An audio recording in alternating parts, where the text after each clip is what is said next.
Salut les copains et bienvenue sur Marco et ses potes TV. Aujourd'hui, je vous propose de regarder comment j'ai effectué le bâtiment de New York de Marvel Crisis Protocol. En avant, générique.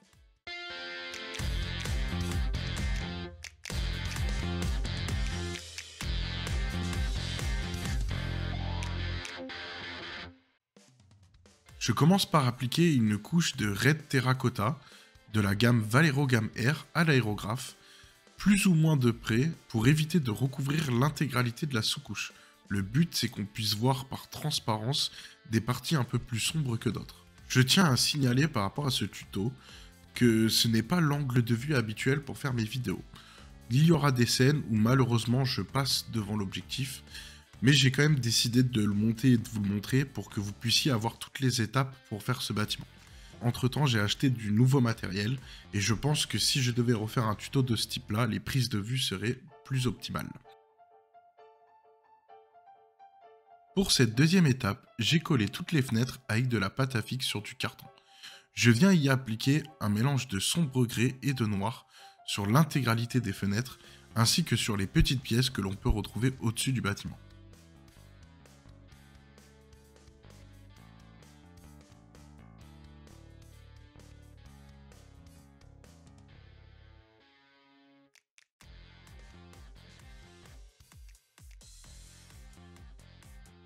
J'ai pris soin de protéger la couleur rouge avec du ruban de masquage, classique que vous pouvez acheter dans des grandes surfaces dédiées aux travaux. Je viens appliquer la même couleur de base que sur les fenêtres, un mélange de sombre gris et de noir.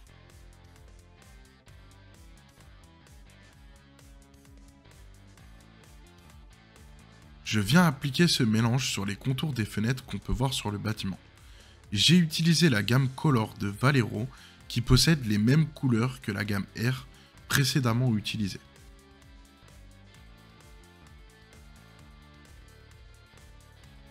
J'ai également appliqué aussi ce mélange sur les parties inférieures du bâtiment.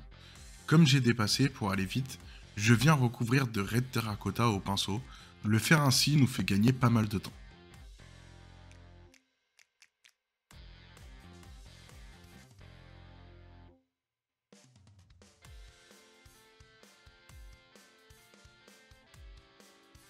J'effectue maintenant la porte de garage qui sera en black metal.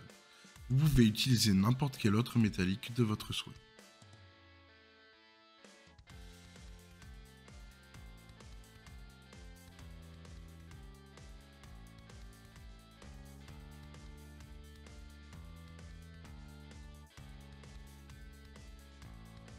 Pour la porte en bois, j'applique du Hull Red de la gamme AK.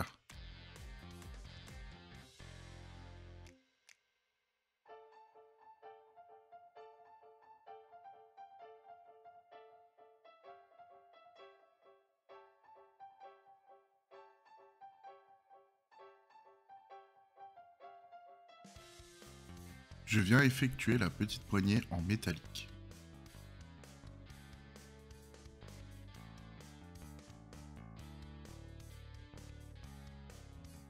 J'ai choisi que ce bâtiment serait le QG de Daredevil.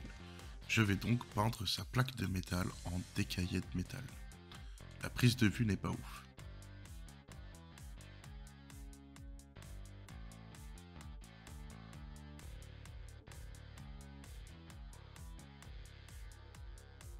J'ai choisi de peindre mes vitres en Abyssal Blue. Je ne vais pas faire d'autres peintures dessus, ni les éclaircir.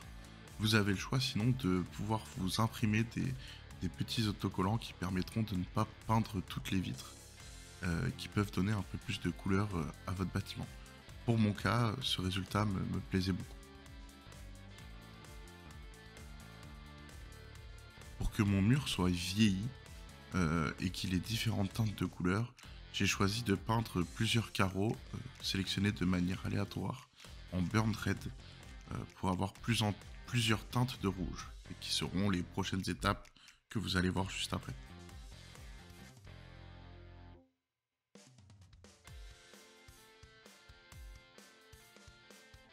Je vais maintenant faire la même étape avec du Red Terracotta mélangé dans du Scarlet Red. Le Red Terracotta existe en Valero Gamme Color. qui est la même gamme de couleurs spécialement conçue pour le pinceau, la gamme R étant faite pour l'aéro. Si vous l'avez en mode pinceau, c'est toujours mieux d'utiliser celle-là, le mélange est plus facile à faire.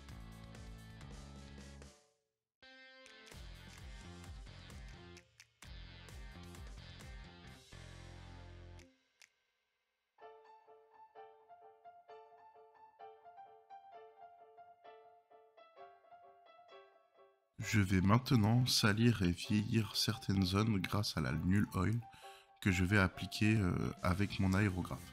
J'en mets pas forcément de partout, le but étant de créer des teintes encore différentes et quelque chose qui vous plaît.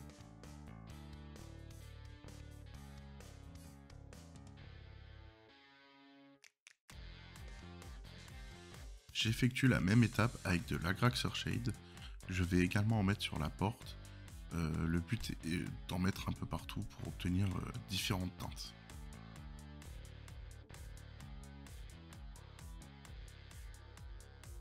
Pour éclaircir quelques zones et avoir encore une matière un peu différente, je viens faire des brossages à sec avec du Scarlet, notamment pour mettre en avant le creux du bâtiment en dessous des vitres.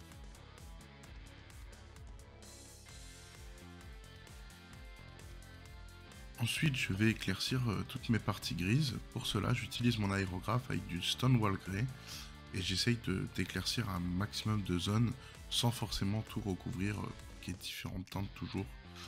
Ce côté de salissure, vieillissement, parties plus neuves que d'autres.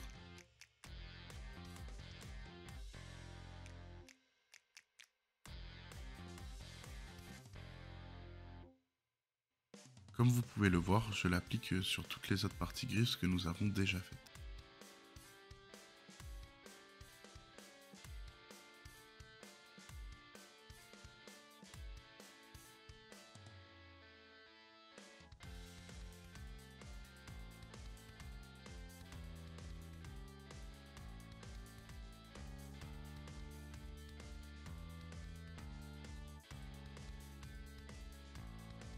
Toujours dans l'optique de vieillissement et de différentes teintes et de mise en avant de tous les creux, je viens appliquer de la Null Oil à l'aérographe pour toutes les parties grises que nous venons de faire.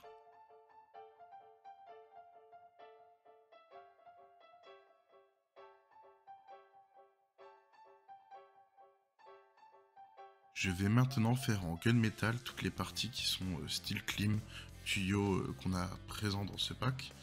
Pour les fixer, j'ai utilisé un scotch de masquage auquel j'en ai fait un genre de double face et j'ai pu fixer facilement les clims et les faire comme ça. C'est vrai que sinon c'est assez galère de les faire. Enfin, je viens appliquer maintenant du silver ou si vous n'avez pas cette teinte là, une teinte plus claire et je viens les éclaircir de la même manière que ce que je viens de faire.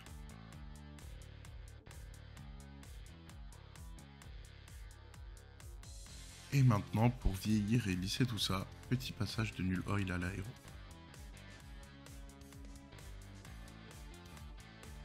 J'utilise toujours la même technique pour les vitres et je viens mettre de la pisse à bout.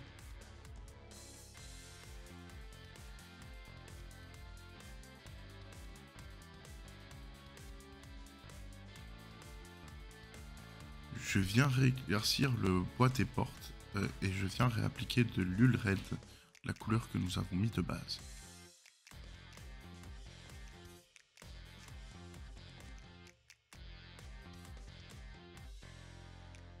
Pour toutes les parties grises, je viens faire un brossage à sec en Stonewall Grey pour faire ressortir toutes les arêtes et venir éclaircir toutes les parties que nous avons assombries au Null Oil.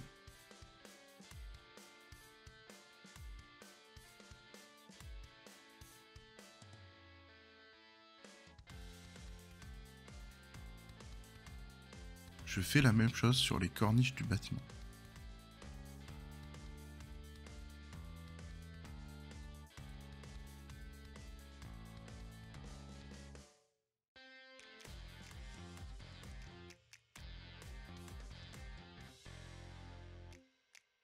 Pour vieillir à la porte, je fais également un brossage à sec avec de l'Hull Red.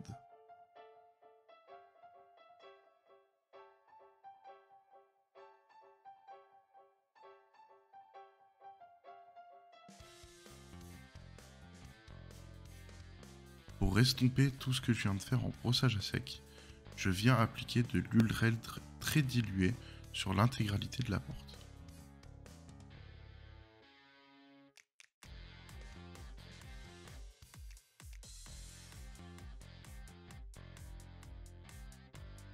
Toujours la même technique de brossage à sec pour faire ressortir toutes les lignes et tous les détails. Cette fois-ci, j'utilise du speed metal, mais vous pouvez prendre n'importe quel métallique clair.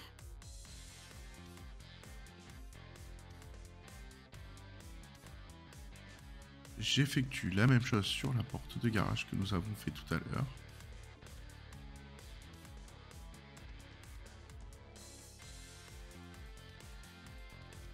J'effectue la même chose sur la plaque de Nelson et Murdoch pour faire ressortir toutes les lettres et venir vieillir le décaillé de métal que nous avons mis avant. Pour donner de la vie à ce bâtiment, j'ai décidé de mettre des décalcos en forme de dessin et de tags. Tout ça, on peut le retrouver sur le site de Green Stuff World.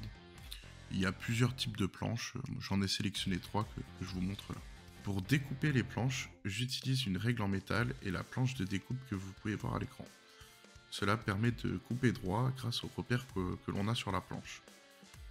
N'hésitez pas à donner plusieurs couteaux de précision pour être sûr que ça s'enlève facilement. Enfin, pour ramollir mon décalco et pour pouvoir le récupérer, je trempe tout ça dans un verre d'eau pendant environ 20 secondes.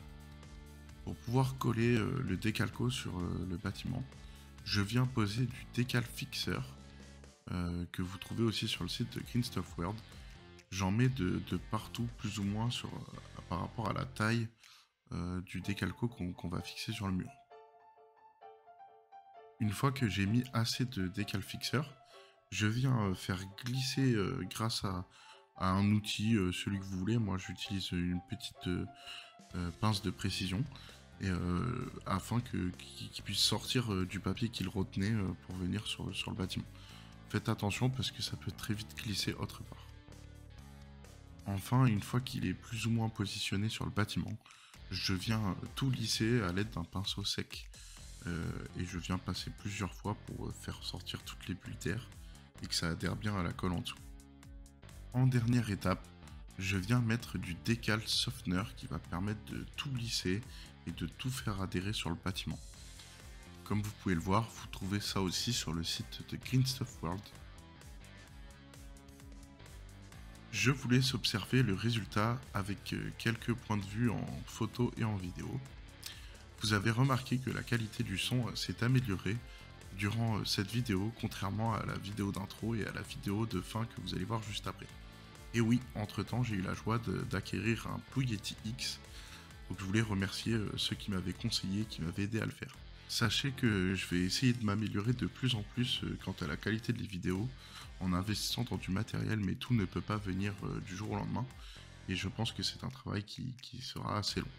En tout cas, merci à vous, et je vous laisse avec la vidéo de fin. Et voilà, vous avez vu toutes les étapes pour effectuer ce joli bâtiment. J'espère que cette vidéo vous a plu. N'hésitez pas à la liker, à vous abonner et à activer la cloche de notification pour recevoir les alertes des prochaines vidéos. Et puis aussi, mettez votre commentaire, venez partager votre bâtiment ou vos photos ou vos figurines sur le Discord. En tout cas, c'est un plaisir et je vous dis à très bientôt. Ciao!